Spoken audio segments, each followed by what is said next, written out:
What would you do if you no longer felt sick and tired? What if you woke up every day feeling amazing in your body and in your life? How would your life be different? You and your body are capable of incredible things. You have the power to heal. You just need the right tools and support. If you're ready to heal your body and feel amazing, tune into the Heal Your Body Show with host Dr. Jamie Gillam.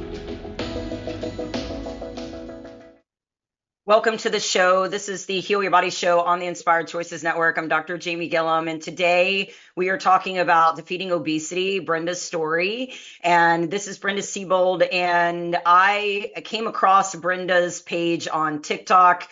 We've become acquaintances, friends on TikTok, and her story really resonated with me because she was very open about her struggles. We've had some similar struggles, and she has been very authentic with just sharing her story. And I think it's so important that we be able to share our struggles, our successes, our failures, and all of the struggles along the way openly, because that is how we can help each other be able to grow, be able to learn, be able to have success. And I think many people out there need to know that they're not alone and need to know that they can have success with the right tools and the right support system. And so today, Brenda's going to share her story, and we'll talk about the ups and downs and kind of let her lead the way with whatever she would like to share today. So Brenda, welcome to the show, and tell everybody a little bit about yourself. Thank you. I'm Brenda. I live in Eastern North Carolina, and I'm 52 years old. I'm a mother of 4 grown adults, and I have one 3-year-old granddaughter who's the light of my life. And I am 2 years sober is a big part of my story. And I started a health journey a couple years ago after years of battling obesity and just overall ill health. And I share my story online, and I'm delighted to be here. I'm very grateful that you asked and very excited to have this conversation with you, Jamie. Yeah, so with your struggle with obesity, and let me back up and preface this by saying I am 100% about body positivity, very much supportive of different body types, different sizes. And I think many people are in larger bodies and are 100% comfortable, and you can be healthy in a larger body. So I don't want this show to come across as us saying that if you are in a larger body, you need to lose weight. This is specifically about Brenda's story, and for help and resources for those of you who are struggling with obesity and have been trying and nothing seems to be helpful for you, because that's one of the biggest problems with obesity. It is a disease. It is a very complicated disease with so many different pieces to the puzzle. And the common response is eat less, move more. The common response is you're just not watching your calorie intake, you're not moving enough, you're tracking incorrectly, you're not aware of how many calories you're eating, and it's much more complex than that. And when you are struggling with obesity, you really need a full evaluation so that it can be understood where the struggle is. And there are so many tools available today that can help you have success when everything else has failed. So Brenda, tell us a little bit about your struggle with obesity. How long have you struggled with obesity? And then what was the turning point for you? Sure. I have struggled with obesity since early childhood. I can't remember a time where I was not very aware of my body size and that it was much larger than my peers. And I struggle, as young as 8 years old. I remember going to my mother and telling her that I wanted to lose weight. So it's always kind of been this very present thing, this daily struggle. So I through the years tried, of course, many diets like everyone else has, everything from Weight Watchers to, in much later years, keto and the keto fad, Atkins before, there was keto in the mainstream. So I would take off a little bit of weight and put it right back on, plus some. I was never able to maintain any weight loss. And as I got into my adult years, I began drinking heavily. And so even those times when I would try to curb my food addiction is really what it was, my incessant need to eat and obsess over food. When I would try and curb that and add in exercise, I still had this monkey on my back of this alcohol addiction. And so it was very difficult to ever make any true progress. Because of course I would drink and then I would binge. They were very tied in to one another. So um, I when I was an adult, my highest weight was 380. And over time, I brought it down to about 300, a little over 300, but could not progress past that and would just go up and down. So in July of 2022, when I was 50 years old, my endocrinologist, who had been treating me for about a decade and had tried, we had tried some other medicated um, weight loss things like Qsymia and phentermine and these types of things. Um, he told me about Mounjaro and said that he had been using it in his patients and seeing great success and would like me to try it. So I very excitedly took that prescription and went home. It was during the time of a $25 coupon card, so it was very accessible to get in the beginning. And I told my husband that evening all about it and felt like I had this possibility of real change ahead because the doctor, my doctor was so excited about it. And I tell the story that after I told my husband, I proceeded to get completely wasted that night because I was celebrating and that's how I celebrated. So I woke up the next day, of course, sick and hungover as usual, was not unusual for me. And so I didn't take my shot that very day. I took it the next day. And I felt immediate change. I did not have another drink after I took my first shot. And that is hard for me to explain to people because unless you've lived it, it just seems unbelievable that it could happen that fast. But the Mounjaro, the GLP-1 GIP medication that I was on, curbed my appetite. It took away the craving for alcohol. I no longer had any desire to drink in that first week. And I also was smoking a pack of cigarettes a day, and I did not reach for any of those. And in telling this story, there was alcohol in my house. I was not the only drinker in my house. So it wasn't even a matter of me clearing out the house at that point. It literally was that this medication removed all desire. There was not a temptation in the house for me. So, um, and along with that, of course, this medication was doing all sorts of other stuff in my body and mind that I'm sure, Jamie, you could explain more clearly for people and probably have on some of your podcasts. But um, it was the same thing with food. I didn't get the same pleasure from food. So binging was off the table. There was no need for me to binge and gorge myself with food. It just didn't have the same appeal. Um, and I couldn't believe it every day when these things were happening in my mind and in my body. I just thought, well, today's going to be the day that I wake up and I'm going to want to drink again. Or today's going to be the day that I, binge. I open up this bag of popcorn instead of a handful, the whole bag is gone. Like I know it's coming back. And it just didn't. And I stayed on that medication for 11 months and did not struggle with any desire to go back to alcohol or cigarettes or to binging food. Um, so that really was the huge turning point in my life was getting on this medication. And um, through that time frame, I think it was medication itself did its work and helped me to lose 87 pounds while I was on it, but it also gave me the time for my mind to be clear to really work on the internal things that had caused me to drink to begin with and to binge food and to really isolate myself from people. So, that was the big turning point back in July of 2022 with my first injection of Mounjaro. Yeah, and I think it's important to understand that so many people struggle with different addictions and different coping mechanisms. And I'm sure if you're listening, you might have heard me talk about my own experience with semaglutide, which is a different GLP medication. And that's the brand name's Ozempic Wegovy. And I am microdosing for lupus and Hashimoto's, and never expected it to take away my desire for alcohol. And that's something else. When people haven't experienced things, it can be very difficult for them to have empathy, for them to understand why there's a struggle. People who are not alcoholics and aren't binge drinkers, they don't understand why we can't just have one drink, or why we even have the desire to drink. But my personal story, I started drinking when I was 14. And from the very first time I drank, I loved it.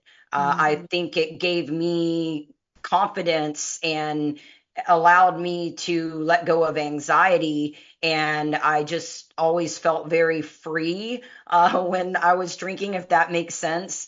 And never really drank on a regular basis. I would drink on the weekends with friends, even through college and beyond. Whenever I would go out, I would drink, and I would drink until I just couldn't drink anymore. Once I would have one drink, there was just no stopping, and never was I able to just have one drink. Whereas my husband, he could have a drink and that's it. He's not interested in more. And I hired coaches. I went through different programs. I went to AA.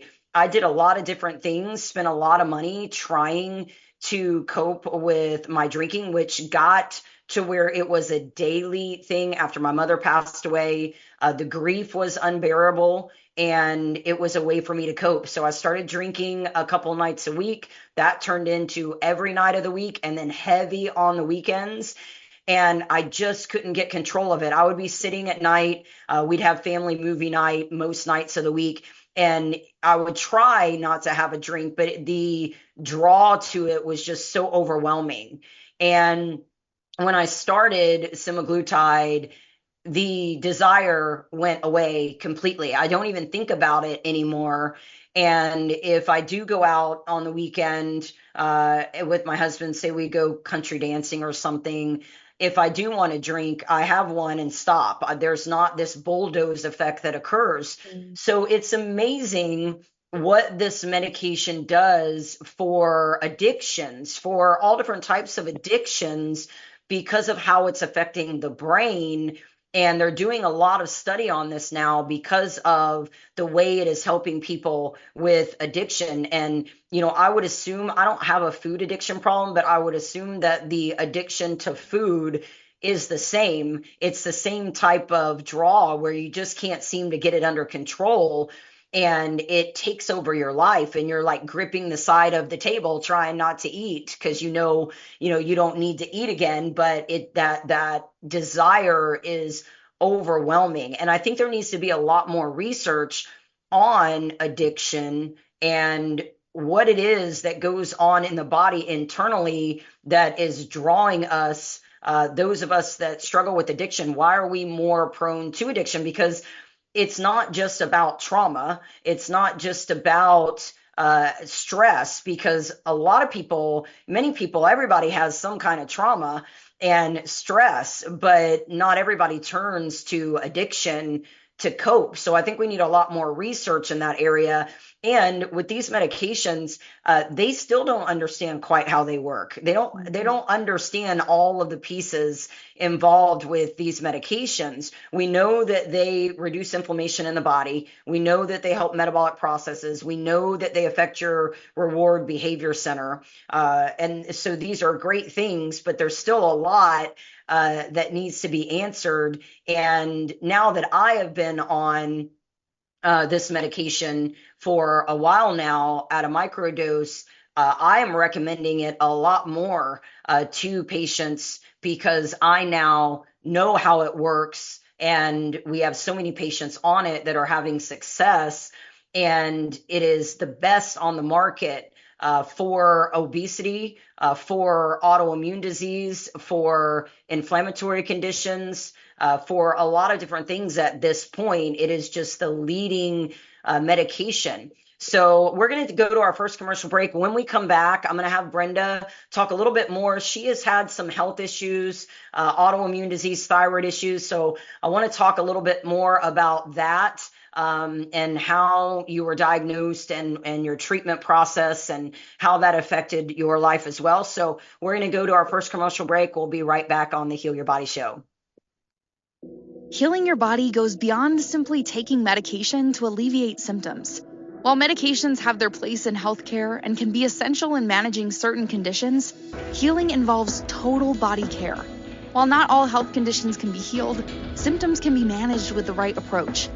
Integrative medicine considers not only the physical body, but also your mind and soul. Instead of just surviving, why not feel amazing and actually thrive? Dr. Jamie Gilliam empowers you with tools to do just that. Tune into the Heal Your Body Show Mondays at 2 p.m. Eastern, 1 p.m. Central, 12 p.m. Mountain, and 11 a.m. Pacific on InspiredChoicesNetwork.com.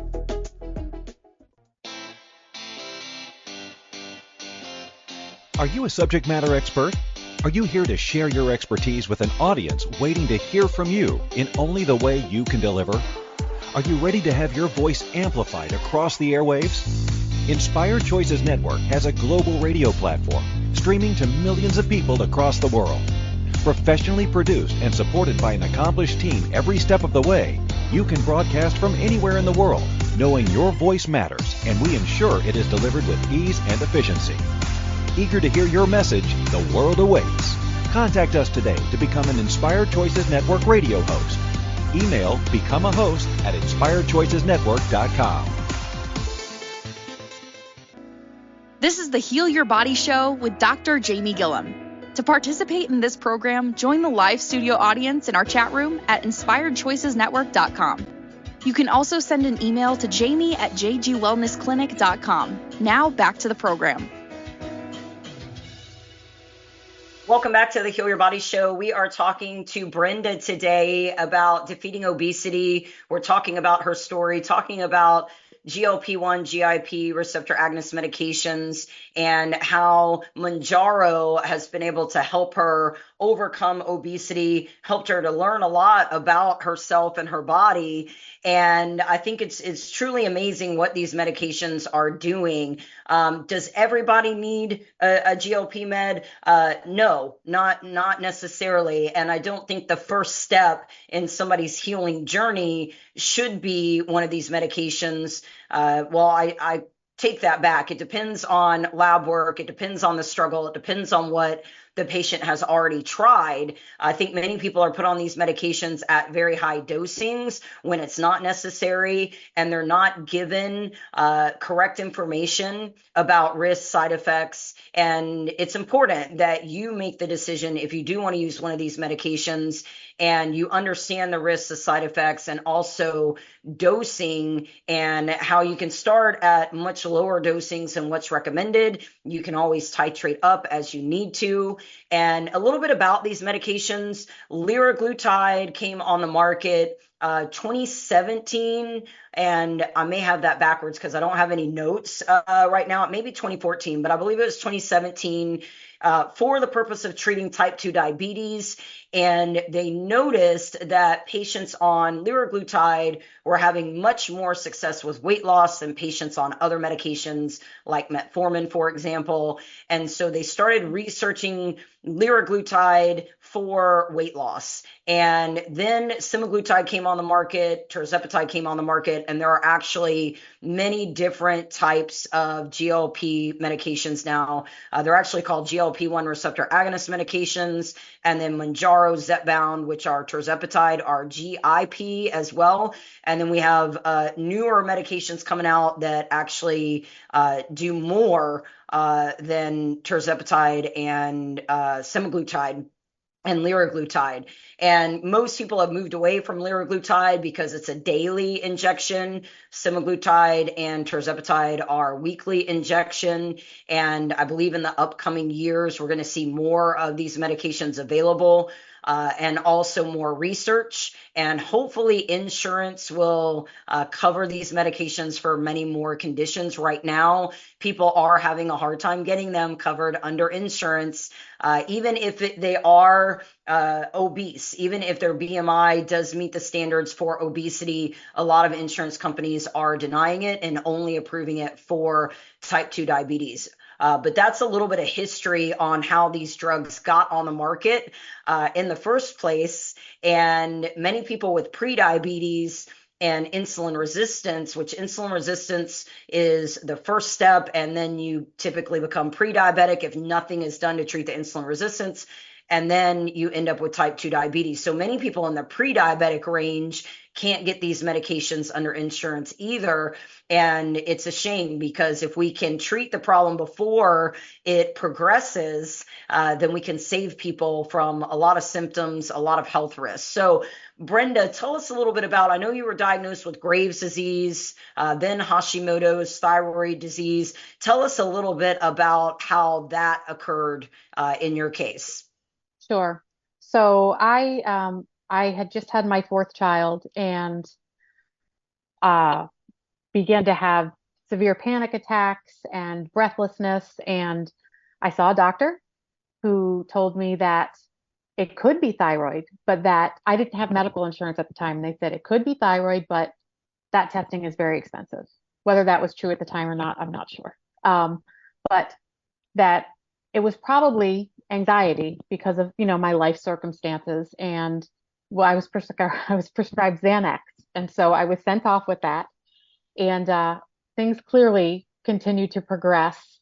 And I finally I made it to a doctor, a local doctor's office, a different doctor, and could barely walk up the steps. I didn't know why. I just felt like I couldn't breathe. I blamed it on the fact that that was probably about the time that I was 380 pounds. And so when I got there, my heart rate was close to 300 beats per minute. They, of course, sent me immediately to the ER by ambulance. And through a quick blood test there, diagnosed the Graves' disease. Obviously, I was shocked. I wasn't presenting once I found out what Graves' disease was, because I didn't know at the time. But when I read up on it after diagnosis, and how, because the metabolism, I guess, is going so fast, people are usually rail thin. I clearly was not presenting as that. But I was in heart failure. I had tons of water weight on me. The doctor said I probably would not have walked around many more days. So a severe thyroid storm, and diagnosed with the Graves, and was put on PTU, which I stayed on for a number of years to treat that. And was told that I was in remission. I was testing, in normal ranges. And so I didn't need to do any further treatment. I didn't know any better. I did not have access to the internet. It was just coming around, home computers at that point were becoming more popular. So it wasn't like I could go on and Google and be like, oh, this doctor, maybe I should find another doctor. I just, I said, okay, great. And went on my merry way. And so I felt well for a couple years, or what I thought was well. I've come to find through that experience with Graves' disease that you tend to really acclimate, your body acclimates to whatever condition it's in, and you begin to think that's normal, and function at that level. So I didn't realize how sick I was. And so the minor symptoms I felt in the following, the next couple of years after being treated, I just passed off as, well, I feel a lot better than I did. So I guess this is okay. But a few more years after that, I began to go back to the panic attacks. I had terrible restless legs. My whole body hurt all the time. I was exhausted. And so I saw a doctor. I had moved states at that point. So it was a different doctor who tested my TSH, told me it was normal. There's nothing wrong with my thyroid. And I think at that point I did ask her to test. I think I knew about like T4 and T3. I didn't know about antibodies, anything like that. And she said, no, I'm not doing that. Your TSH is normal. There's no reason to do anything further. This is, something else unrelated. I actually mentioned it to my gynecologist, and she said, that's ridiculous, and let's run everything you need here. So she ran my antibodies, and she's made the diagnosis of Hashimoto's and referred me to an endocrinologist. So I began getting treatment first with Levo and didn't do real well. Um, Tried Armor for a while, and I was having some issues with that, some palpitations, things like that. So my endo said, why don't we do Tiracent and Cytomel, and then I can kind of adjust the numbers on that, so you're not getting too much of the Cytomel. Is that the T4, Jamie? I'm sorry, or is that the T3? That's a T3. It's It's a T3. lidothyrene. Okay. Yeah, Tiracin is a T4. Okay. So that was my treatment, and that did seem to it helped me a lot. I was feeling better than I had at any other point since the Graves diagnosis even. Things still weren't perfect, and my numbers were still all over the place, and it was a constant adjustment of the meds, it seemed like, for quite a few years after that. And again, I would have times I just felt like I was swinging all the time. Either I had feelings of what I had when I had Graves, some moments of hyper, and then a lot of feeling like I had very low thyroid, low energy, all of that. So that struggle just continued even on medication. Those are the only two medications, and the Cytomel dosing was very low. It was 5 milligrams twice a day, and so um, I think it was I had a thyroid ultrasound that was just scheduled as part of my treatment with endocrinologist, and that's when he found the growth on the thyroid and did the biopsy and determined that it was malignant and had removal done of the thyroid. So I have to say that my treatment was easier after the removal of the thyroid as far as keeping the medication stable. I wasn't having to switch dosing as much. Um, so that was good. And but it didn't resolve any, it certainly didn't help any weight issues that I was having. It certainly just only increased that problem, and depression, anxiety, that always was kind of looming, no matter what. So Yeah, and I know we have a huge problem in healthcare with endocrine problems, which in that includes thyroid testing and treatment.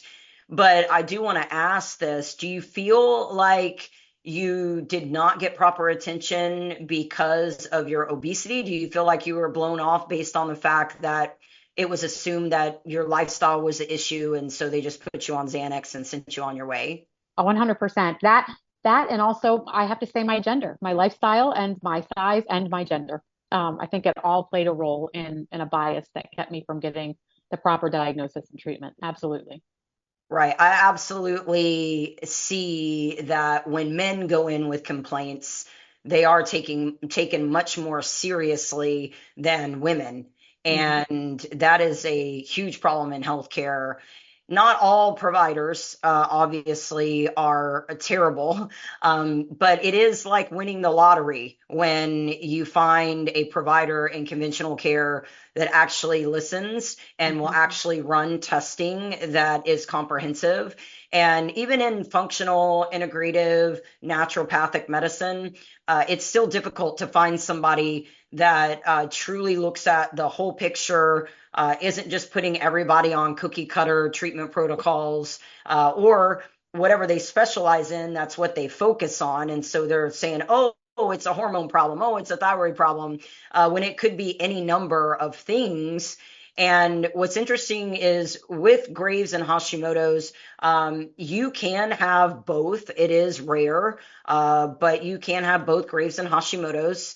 You can have Graves and then develop Hashimoto's later. A lot of people with Graves actually get misdiagnosed. They actually have Hashimoto's, get diagnosed with Graves' disease, because if you're positive with thyroid peroxidase, thyroglobulin antibodies, and you're hyper, they automatically assume that it's Graves often. And if they're Mhm. not running a TSI, TRAB test, if they're not running other testing to confirm Graves, then you get a misdiagnosis. And that's important to differentiate between Graves and Hashimoto's, because People who have hyperthyroidism with Hashimoto's, that happens in some patients during hashitoxicosis, in the beginning stages of Hashimoto's, and then they will eventually flip to hypo. So you'll have somebody on PTU, on methimazole or an antithyroid medication of some type, and then all of a sudden they're going to go to extreme hypo mode because of the amount of antithyroid medication they are on.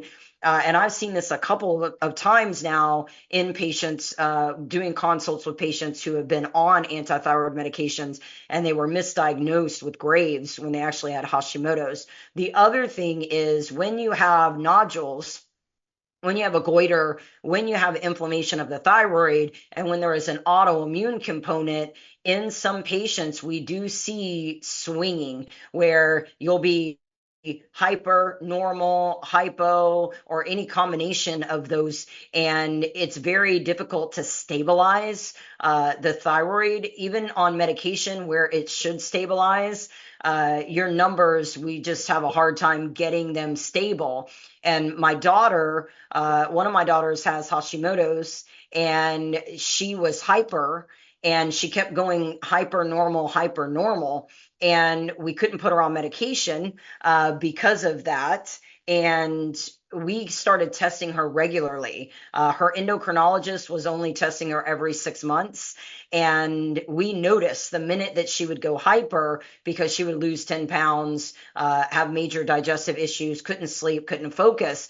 And so she was swinging, and we've been able to get that stable with holistic care. And now we monitor real close just to watch for any changes, because at some point she probably is going to need hypothyroidism medication. But I think in your case, removing your thyroid, obviously because you had malignant nodules, but also so that you could get to a point where your thyroid hormones were stable, that's key for you, because it would have been an ongoing battle. The other thing is they did not treat the autoimmune problem for you. And that is a big problem because of inflammation, because of symptoms, because of the other problems that it creates in the body. And you talk about not losing weight with Graves, and it's interesting because it is just one piece of the puzzle. Your thyroid regulates metabolism, and a lot of people will say, well, I don't have any weight problems with hypothyroidism, even when their thyroid panel is not optimal. And then we'll have people with hyperthyroidism say, I can't lose any weight and I am hyper. And it depends on if they're on medication or not, what their thyroid panel looks like. But there are so many metabolic processes in the body that affect weight management, affect appetite, affect fat storage, muscle and fat distribution, your ability to build and maintain lean muscle. There's how you produce energy. There's just so many factors involved. So while it's one piece of the puzzle, you want a normal metabolism, or I like to say optimal metabolism, and you want an optimal thyroid panel. There's many other factors involved that play a role in weight management. So we're going to go to our next commercial break. When we come back, we're going to have Brenda talk a little bit more about the mental game with losing weight on Mounjaro and what she learned about her mindset, her trauma. We're going to talk about that when we come back after this commercial break. Healing your body goes beyond simply taking medication to alleviate symptoms. While medications have their place in healthcare and can be essential in managing certain conditions, healing involves total body care. While not all health conditions can be healed, symptoms can be managed with the right approach. Integrative medicine considers not only the physical body, but also your mind and soul. Instead of just surviving, why not feel amazing and actually thrive? Dr. Jamie Gillum empowers you with tools to do just that. Tune into the Heal Your Body Show Mondays at 2 p.m. Eastern, 1 p.m. Central, 12 p.m. Mountain, and 11 a.m. Pacific on InspiredChoicesNetwork.com.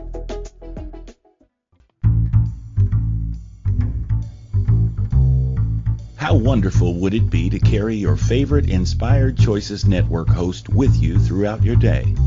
Well, now you can. Inspired Choices Network now has its very own mobile app, Our free app offers live streaming shows, along with thousands of podcasts and TV episodes. Our shows cover a wide variety of topics. Whether you're waking up with us, carrying us through the day, and taking us to bed with you, we're always here for you to enjoy. We're easy to find. Just search for Inspired Choices Network in the Apple App Store or Google Play Store. This is the Heal Your Body Show with Dr. Jamie Gilliam. To participate in this program, join the live studio audience in our chat room at inspiredchoicesnetwork.com. You can also send an email to jamie@jgwellnessclinic.com. Now back to the program. Welcome back to the Heal Your Body Show. I'm Dr. Jamie Gilliam. Today we're talking about defeating obesity with Brenda and talking about Brenda's story. And I want to talk about mindset because, listen, even on a medication that is helping you, it's not magic. And there's still a lot of work and effort put into weight loss, into healing. And it's a long game, right? It's a journey, and it can be frustrating because you will have setbacks and you will have stalls, and it's not an overnight success. And so you have to have a good mindset. You have to have coping mechanisms.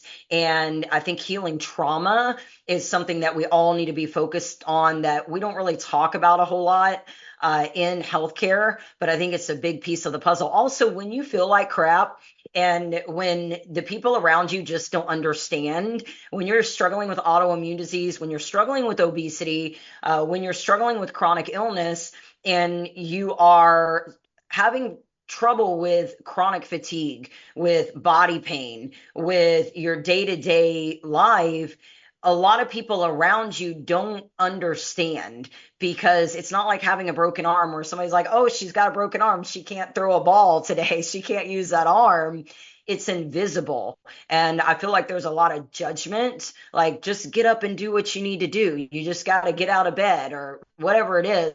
And it's just not quite that simple when you're not getting the right treatment, because it can be difficult when I'm in a flare up with Hashimoto's and lupus for me to walk from my bedroom to the kitchen, because my whole body will hurt. And the fatigue is like getting run over by a Mack truck. Like, it's extreme.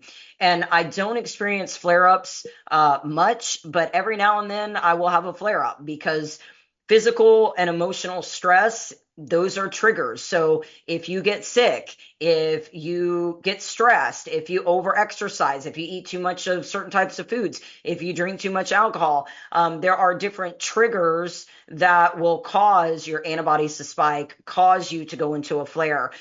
So becoming self-aware is a big part of healing as well. Listening to your body, understanding your triggers, understanding your own addictions, and where you need to proceed with caution if you do have an addiction problem. Like, I will never gamble, because I know if I were to go to Vegas and even start with a slot machine, I would probably be on the gambling all-nighter binge, because it's just a very invigorating thing. And my dad struggled with gambling, so I'm very self-aware of that. So there's certain things that I just do not, I don't put myself in certain situations where I can be drawn to go down that path where it could be a potential problem. But Brenda, talk about your mindset, what you have learned about yourself and healing trauma through this process. Sure. Yeah, self-awareness is huge, and was a term that my adult children would throw around, and I passed it off as something hippy trippy. Like, seriously, I didn't have any understanding of what the word meant.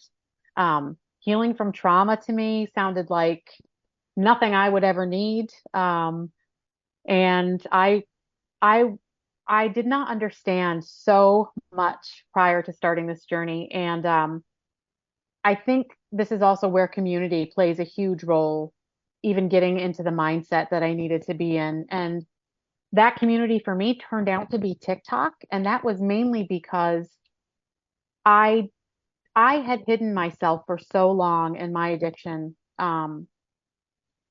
I would always drink with plenty of people and friends, but I never, I would also do a lot of that alone in the dark of the night. And I would I would function the next day. I would do what I needed to do to keep it hidden. And so I wasn't really at a place when I first entered sobriety to have people I wanted to share that with, because they really didn't even know my story. Like, I hadn't even shared with them that I was struggling with this. So I felt like I couldn't go to them. And same thing with treating my obesity. I had done it so many times. I had made loud proclamations before about how this was the time that I was going to get it under control, and then failed. And so I was not even comfortable telling a lot of people in the beginning that I was on Manjaro and trying this. So found TikTok and found other folks that were using these medications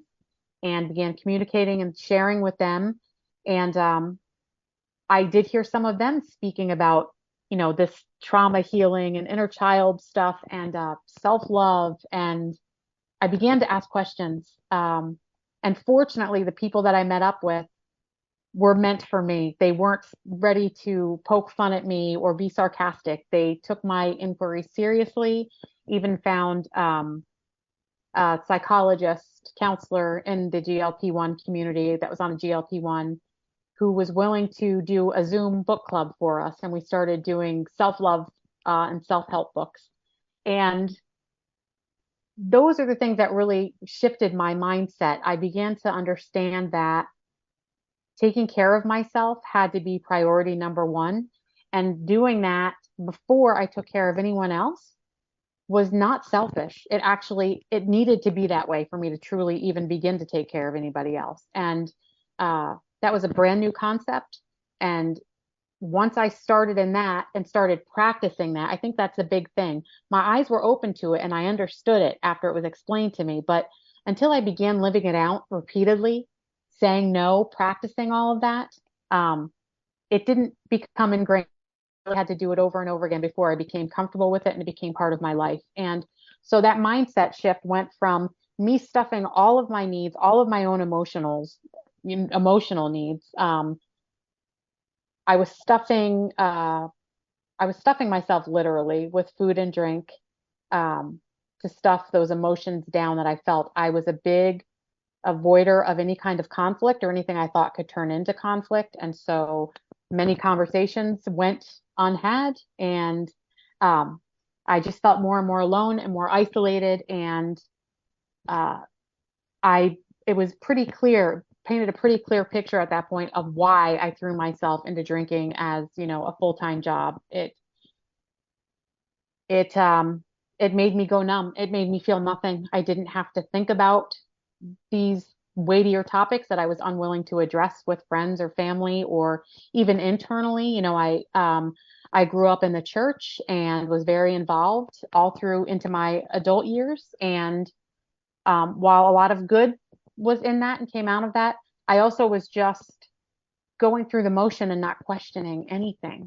Was not taught as a child to question it and just went into my adulthood like that. So suddenly I was like, wow, why do I believe what I'm saying I believe? And so there was a lot of, I don't want to call it unraveling, because it was a lot of researching and trying to understand and becoming learned and asking the questions. And it brought me back to a very basic faith, which I'm glad to have. But it was a whole lot of being willing to look at myself and question everything, which for me, I'm a big scaredy cat. That was probably the scariest part of all of that. But that is what worked to change my mindset into putting myself first.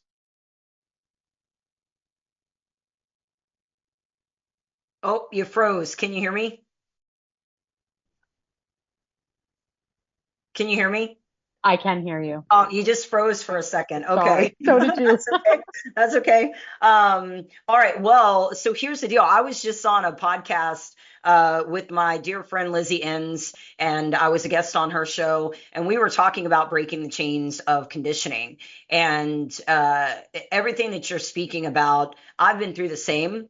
And I have done so much healing work. After I was diagnosed with cancer, I thought my life was over. I sat in my car, thought I was going to die, and thought, what the heck have I been doing with my life? And I was living a life for everybody else instead of myself. And it was also at a time when my mother had died, and the grief was just unbearable. I still have moments where it's very difficult for me. Thanksgiving, she died on Thanksgiving. It's always a hard time. We don't even celebrate Thanksgiving on Thanksgiving because that day is connected to those emotions. And so we celebrate later just so that I can keep peace of mind, and we do other things on Thanksgiving so that I am not focused on my mother's passing. But it's been an extremely hard journey for me to cope with the grief. And so at the time, my husband and I owned a gym. We were basically upside down in the gym. The overhead was just too much. We were not bringing in enough to cover the bills. And so we were struggling financially. We were working other jobs trying to keep everything afloat. We had children at the time living, we had teenagers. We had 3 teenagers in the home, and then our little boys. And so financially, I was stressed. I felt like a complete failure, and had lost my mom. I was sick and just felt hopeless, and had actually gotten to a point where, I did not want to wake up anymore, and had planned to take my own life, which, looking back on that, I can't believe that I ever got to that point. But I was not taught as a child to go to therapy. I wasn't taught to talk about problems. And the way that I like to explain it, if you've ever lost somebody to suicide, it's not, they're not thinking about you or the pain that you're going to experience because they're gone. Basically, you just want the pain to stop, and you want the suffering to stop, and you feel like there's no way out. Like, I just felt like there was no way out of this massive hole that I was just sinking in. And thankfully, something stopped me. I pulled over, and decided at that moment that I was going to make a change. Part of that change was I ended up drinking more, trying to cope. That was just the only way that I knew how to cope at the time. But I did start trying to understand myself. And we didn't have insurance at the time. I couldn't afford therapy. And so I found on Google this thing that said, just start asking yourself questions about yourself, get to know yourself. So I used these journal prompts and started asking myself questions 5 minutes a day.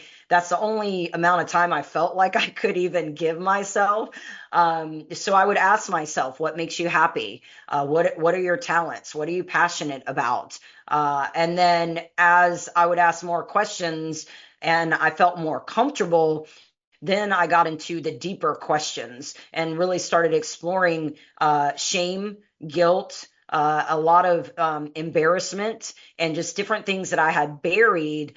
And over time, that 5 minutes turned into an hour a day that I would spend on just getting to know myself. And one of the biggest things that I have discovered in overcoming alcoholism is I did not love myself. I always felt like I was different from everybody else growing up. I've always felt like people really don't understand me. I feel like I'm a little quirky. My brain works a little differently. And I didn't feel like I was worth it. And I also have a lot of social anxiety, which people have no idea. Right. But that's one of the reasons why when we would go out and be around people, I would drink, because it is great for anxiety. It's not a good option for anxiety by any means, but it definitely helps anxiety and just helps me feel more relaxed in situations. Otherwise, I feel like I'm super uptight and boring. And I discovered that I would drink because of my anxiety, because I felt like I was boring, or I would feel like I could be more creative. I would have more ideas when I was drinking.